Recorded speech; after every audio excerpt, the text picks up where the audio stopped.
নাহমাদুহু ওয়া নুসাল্লি ওয়া নুসাল্লিমু আলা রাসূলিল কারীম। সম্মানিত দর্শক শ্রোতা, ইতিমধ্যে আপনারা অনলাইন মিডিয়ার মধ্যে দেখেছেন যে আহলে হাদিসের একজন শেখ, সালাফিদের একজন শেখ আবুল কালাম বশর, সে আল্লাহ হাবিব সাল্লাল্লাহু আলাইহি ওয়াসাল্লামের সামনে কি হারে বেয়াদবি করেছেন, গুস্তাহি করেছেন। সে বলেছেন আল্লাহ হাবিব সাল্লাল্লাহু তাআলা আলাইহি ওয়াসাল্লাম নাকি নবুয়ত প্রকাশের আগে জানতেনই না হেদায়েত কি জিনিস। আফসোস, নাউজুবিল্লাহ মিন যালিক। সে কত বড় গুস্তাখ! অথচ আল্লাহর নবীগণ ওনারা জন্মলগ্ন থেকে হেদায়েত প্রাপ্ত, হেদায়েত সম্পর্কে ওনারা অবগত। আসুন এই দল্লান শব্দের শাব্দিক অর্থের ব্যাখ্যাটা কি আমরা কোরআন হাদিসের আলোকে জানি। পবিত্র কালামুল্লাহ শরীফের আয়াত, ও যাদেরকে দল্লান ফাহাদা, আল্লাহ রাব্বুল আলামিন আপনাকে দল্লান হিসেবে পেয়েছে, অতঃপর তিনি আপনাকে রাস্তা দেখিয়েছেন। এই দল্লানের অর্থ কি? দল্লানের শাব্দিক অর্থটা আপনার যেটা যে কোরআনের আয়াতের মাধ্যমে আজকে আমি এই দল্লান শব্দের ব্যাখ্যা আপনাদেরকে দিব, আমার মুখে থেকে নয়।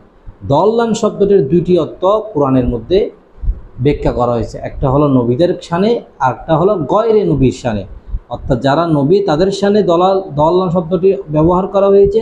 আবার যারা নবী নয়, অন্যান্য আল্লাহর নবীর উম্মত, তাদের শানও, তাদের ব্যাপারেও দল্লান শব্দটি ব্যবহার করা হয়েছে। এখন কথা হচ্ছে, নবীদের শানে যখন দল্লান আসবে তখন অর্থ কী হবে, আর যখন গয়রে নবী অর্থাৎ নবী নয় এরকম কারো ব্যাপারে দল্লান শব্দ আসবে, দল্লান কোরআনের মধ্যে, তখন অর্থ কি হবে আমরা সেটা জানি। নবীদের সামনে যখন আপনার দল্লান আসবে, বলা হচ্ছে যখন নবীদের সামনে দল্লান আসবে তখন সেটার অর্থ হবে ওয়ারফতা মোহাব্বত ইয়া রাহসে না ওয়াকিফ হোগে। অর্থাৎ নবীদের সামনে যখন দল্লান শব্দটি আসবে এর অর্থ হবে যে নবীগণ আল্লাহর মহব্বতের মধ্যে ডুবে আছেন, আর তারা দুনিয়ার খাম খেয়াল এগুলোর মধ্যে অনভিজ্ঞ থাকেন, কারণ তখন তারা আল্লাহর মহব্বতের মধ্যেই ডুবে থাকেন। নবীদের সামনে অর্থ হলো এটা।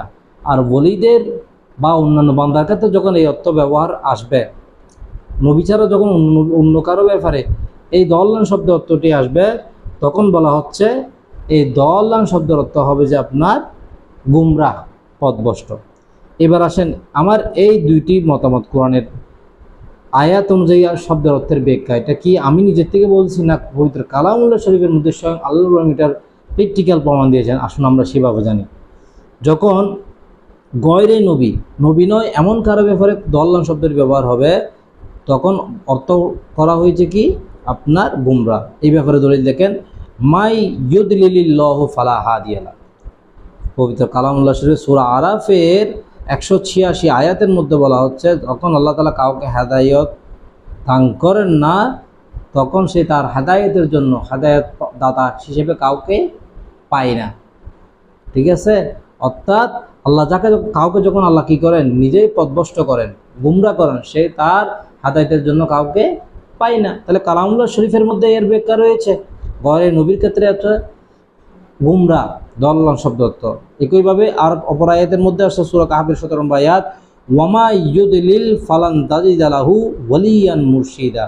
আল্লাহ যাকে পথভ্রষ্ট করেন, গুমরা করেন, সে তার পথ খুঁজে পাওয়ার জন্য কোনো ওয়ালি বা মুর্শিদ, অভিভাবক বা পথ প্রদর্শক খুঁজে পায় না। তাহলে আম্বিয়া নয় এমন বান্দাদের ব্যাপারে যখন দল্লান আসবে কোরআনে কারিমে, তখন অর্থ হবে গুমরা। আর যখন কোনো নবীর শানে আপনার দল্লান আসবে, তখন হবে আল্লাহর মহব্বতের মধ্যে ডুবে থাকা, যেটার ব্যাখ্যা কোরআন কারিমের মধ্যে থেকে দিব আমি। দেখেন পবিত্র কালামুল্লাহর মধ্যে বলা হচ্ছে ওয়া ওয়াজাদাকা দল্লান ফাহাদা, তরজুমানে কানজুল ইমানের মধ্যে হচ্ছে আই মাহবুব रब ने तुम्हें अपनी मोहब्बत ने वारफ्ता पाया तो अपनी राह दे दी। আল্লাহ রাব্বুল আলামিন আপনি মাহবুব সাল্লাল্লাহু আলাইহি সাল্লামকে স্বয়ং আল্লাহর মোহব্বতের মধ্যে ডুবা অবস্থায় পেয়েছে, অথবা আল্লাহ রাব্বুল আলামিন আপনাকে রাস্তা দেখিয়েছেন। তাহলে এই আয়াতের অর্থটা কি আমরা জানলাম পবিত্র কালামুল্লাহ থেকে? নবীদের শানে অর্থ হলো আল্লাহর মোহব্বতের মধ্যে ডুবে থাকা।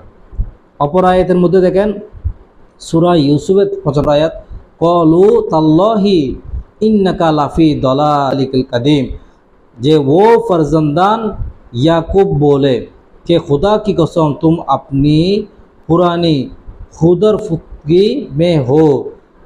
पवित्र कालामुल्लाह शरीफेर अपर आयतेर मध्य बला होच्छे मा दल्ला साहिबुकुम वमा गावा, तुम्हारे साहिब मोहम्मद मुस्तफ़ा सल्लल्लाहु अलैहि वसल्लम ना बहके ना राह चल ना बेराह चले। তোমার সঙ্গী মোহাম্মদ মুস্তফা তোমাদের সঙ্গী মোহাম্মদ মুস্তফা ইসলাম না তিনি পথভ্রষ্ট ছিলেন, না তিনি রাহা ছাড়া ছিলেন, বরং তিনি ছিলেন আল্লাহর মহাব্বতের মধ্যে। তাহলে প্রথম যে ওয়াজাদাকা দল্লান ফাহাদা, এটা দ্বারা আল্লাহর হাবিব সাল্লাল্লাহু আলাইহি ওয়াসাল্লামকে দল্লান নাউজুবিল্লাহ পথভ্রষ্ট অবস্থায় পাওয়া অর্থ হবে না, বরং দল্লান অবস্থায় অর্থ হবে যে কি আল্লাহর হাবিব সাল্লাল্লাহু আলাইহি ওয়াসাল্লামকে আল্লাহর প্রেমের মধ্যে ডুবে অবস্থায় পেয়েছেন আল্লাহ। তাহলে এই আয়াত দ্বারাও সুস্পষ্ট আম্বিয়া ইকরামের শানের মধ্যে দল্লান শব্দটি যখন আসবে তখন এর অর্থ হবে যে আল্লাহর মহব্বতের মধ্যে গ্রেফতার থাকা। আমরা বুঝতে পারলাম যে আল্লাহর হাবিব সাল্লাল্লাহু তাআলা আলাইহি ওয়াসাল্লাম যেহেতু নবী, তাহলে ওনার সামনে এই অর্থ হবে কি আল্লাহর হাবিব সাল্লাল্লাহু আলাইহি ওয়াসাল্লাম আল্লাহর মহব্বতের মধ্যে গ্রেফতার ছিলেন। ওনার সামনে এই অর্থটা কখনোই হবে না তিনি পথভ্রষ্ট ছিলেন, নাউজুবিল্লাহ। বরং আল্লাহর হাবিব সাল্লাল্লাহু তাআলা আলাইহি ওয়াসাল্লাম জন্মলগ্ন থেকেই তিনি নবী ছিলেন, তিনি হেদায়েত প্রাপ্ত ছিলেন। মানুষকে জন্মলগ্ন থেকেই নবুয়ত প্রচার প্রসার হওয়ার শুরু থেকেই তিনি মানুষকে হেদায়েত দিয়েছেন, যেটা সমস্ত মুহাদ্দিস ইকরাম স্বীকৃতি দিয়েছেন, মুফাসসির ইকরাম স্বীকৃতি দিয়েছেন, সমস্ত ফকিহগণ স্বীকৃতি দিয়েছেন। তাহলে আজকে যারা বলে আল্লাহর হাবিব ইসলাম জন্মলগ্ন থেকে হেদায়েত প্রাপ্ত না, হেদায়েত কি জানতো না, মূলত তারাই হেদায়েত প্রাপ্ত নয়, তারাই গুমরা, তারাই পথহারা।